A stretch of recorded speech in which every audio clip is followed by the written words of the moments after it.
Hey guys, Fire here from InDepth Gaming, bringing you another game review. This time we're checking out Die with Glory. This game was developed by Veslo Games and published by Chili Dog Interactive and releases on March 26, 2021 for a price of $6.99. So what is Die with Glory?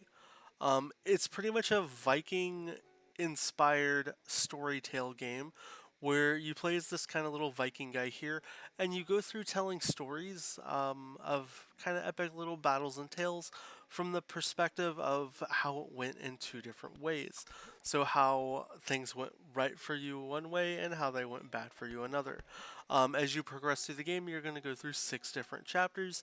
I will note the game kind of hints that there might be additional chapters and more, DLC added to the game, but it is kind of up to you for interpretation if that actually is a thing, because, as we all know, nothing's certain until it actually happens, but there is some later dialogue and animations that happen in this area once you do beat the full game.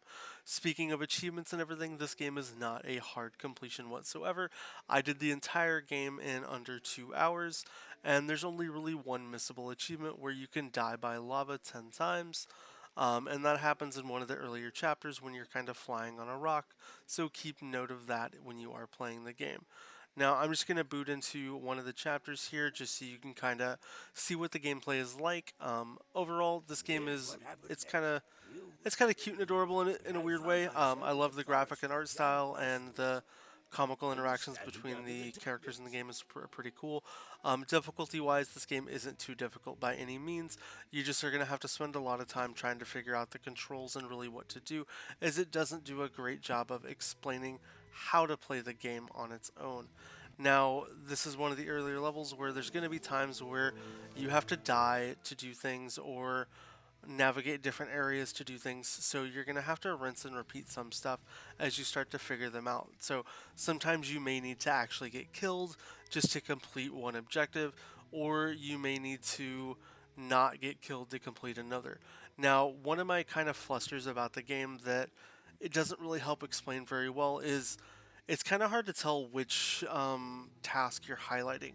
So as you can see here, it depends on how your TV brightness is.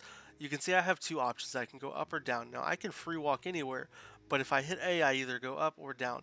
Now you use your right analog stick to select which thing you want to do, and the game just doesn't explain that very well, and especially when there's 3 or 4 tasks on your screen at once, it can be very hard to kind of trigger the proper tasks you want the game to do.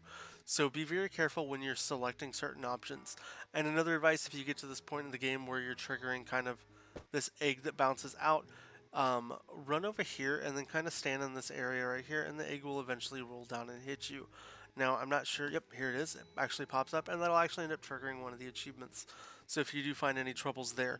Now, the way the game works in all the levels is you're ultimately just walking around trying to complete tasks. Once you complete certain things, they're done. So you just rinse and repeat until you find the right things to click to complete specific tasks. And that's pretty much how everything works in this game.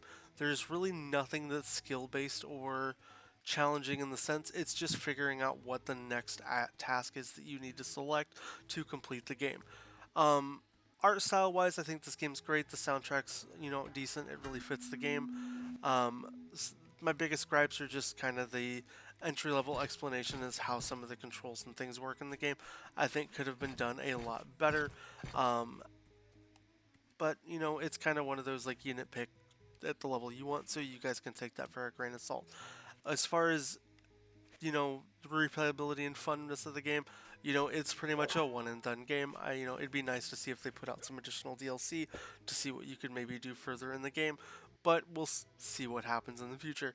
Overall, though, if I give this game any type of a rating, I'm looking at about a 7 out of 10. It's a fun game. It was a neat, time waster for about 2 hours, but it is short in the sense of what it is, and there's nothing really too challenging.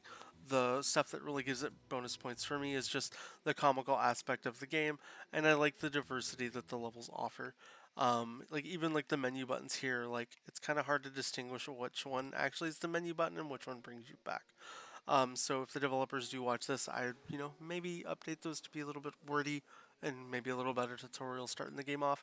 But overall, it's still a decent game for what it is. Outside of that, though, if you guys did enjoy the review, we'd appreciate a thumbs up. If you have any questions about the game, as always, let us know down in the comments, and I hope you guys have a great day. We'll catch you all next time.